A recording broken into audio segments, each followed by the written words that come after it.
do if we had a non-interventionist foreign policy? Well, to begin with, we would bring our troops home. All of them. Bring them home from the Middle East. We bring them home from Korea. How long they have to be there? They were sent over there when I was in high school, and they're still there. And I understand South Korea's doing rather well. I mean, their economy has picked up, and I think they're a little bit stronger than North Korea. I think they can take care of themselves. How long do we have to subsidize Europe? We're going broke. I would say bring the troops home from Europe. Does that mean that we want to be isolationists and not talk to people? No, exactly the opposite. It's just that we don't want to force our way on people. In Washington, too often we have only two choices. We either bomb people and tell them they'll do as we tell them, or we have to subsidize them and give them all their foreign aid that they want. I would say there's a third option, and that is to talk to people, trade with people, be friends with people, try to influence the world through a voluntary means. Set good examples. But sanctions don't work. Yesterday I was interviewed and I was quoted as saying, and I believe it, sanctions are an act of war. When you place sanctions on a country, I mean, did the sanctions really help Americans or help the Iraqis after 10 years of sanctions on the Iraqi citizens, where children would die because of the denial of food and drugs? No, that's no way to do it. We should be trading with people. We should be trading with Cuba. I mean, this is a much better approach than saying...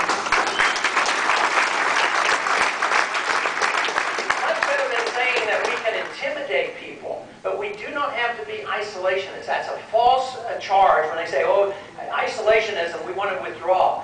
And I don't want to. Matter of fact, I don't like protectionism. I like trade. I like low tariffs. Tariffs are taxes.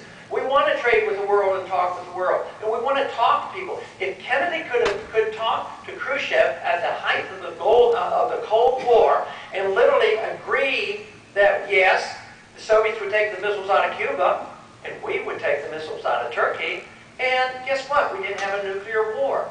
Does that to me sends a message that even with all the misconstruing of what Ahmadinejad has charged, that maybe we can talk to people. I mean, why can't we talk? I think people who can't talk are too weak.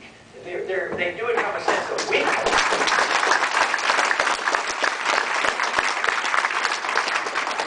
But there are a lot of things that we must do. I think a change in foreign policy, and just recently I introduced legislation that's called the American Freedom Agenda, which deals with about 10 points about our attack on civil liberties, dealing with our position on the FISA courts, our position on torture, our position on secret prisons, and using testimony that's kept secret, and we don't hear the person or see and know the person who is making the charges, and whether it has to do with torture and habeas corpus, all these things. This bill deals with this, because this is the true undermining of our liberties here at home.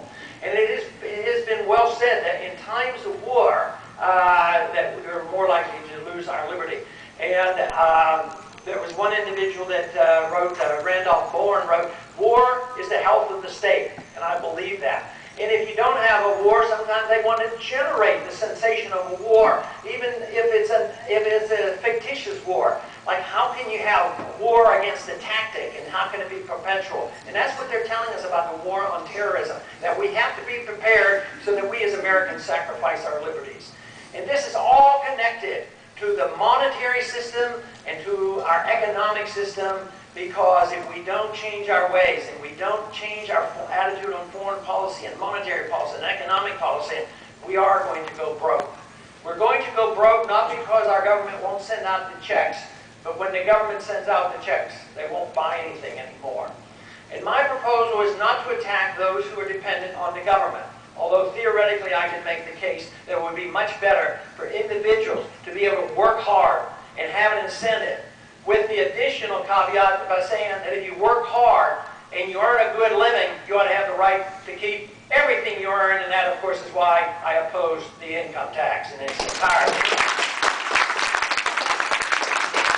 But you don't have to, even I, who would work for a transition to a government designed mainly to protect our liberties, I would say don't turn anybody out in the street. But what we would have to do is literally change the foreign policy where we can save hundreds of billions of dollars from all this activity we have overseas. put some of it toward the deficit and make sure that we take care of the people who have become dependent on government programs. We don't have to turn them out. We live in an age today that is very precarious because we as a people have lost our confidence in freedom. We now think that freedom really doesn't work. Freedom doesn't work because there's always somebody that's going to fall through the cracks, and we can't trust the people to take care of themselves. So we not only are now encroaching on our freedom of speech, and of course we get involved even in our churches now on what we can say in our churches and synagogues and in our mosques. If you say something political, then you might be held accountable for that. If that is the case, then there's an encroachment on our civil liberties there.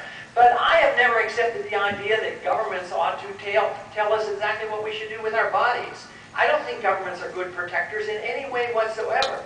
But freedom does assume one thing, and that is responsibility for ourselves, responsibility for our actions. But of course, we have to suffer the consequences, but we also would benefit from the things that we do. We would be a more prosperous and we would be a more enlightened society. We would be able then to help so many more people. Today, though, we have a shrinking economy. We are getting poorer.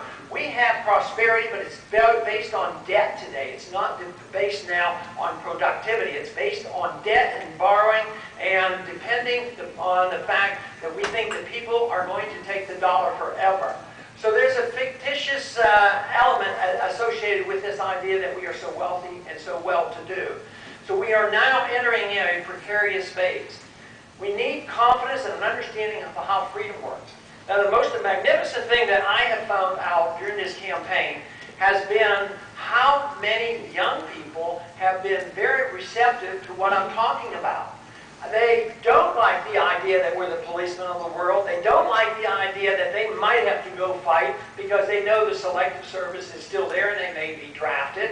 They don't like the idea that they're inheriting all this debt and obligation and this demand that they pay into Social Security knowing they're not going to get anything out of it. So young people love this message, especially when they find out you can be a good conservative, a traditionalist, you can believe in the Constitution, you can even look into the traditions of the Republican Party and feel good about this philosophy. And young people are joining by leaps and bounds, and this message is spreading not only throughout the country, far and beyond what we as a campaign are able to do. It's being spread, and the groups that are developing and forming are being formed on the internet. So this message is spreading, and it's growing. It's been a source of great fundraising, and also it's actually spreading, to my utter amazement, around the world. People even in other countries love freedom, and that is great. It is a great message, and that to me is the way the message should be spread. Not through our mights and through dictators to come and we tell people what to do. It just doesn't work that way. So we have a tremendous opportunity right now because it is up to us to decide what kind of government that we want. And to me it's very simple. We want the government that we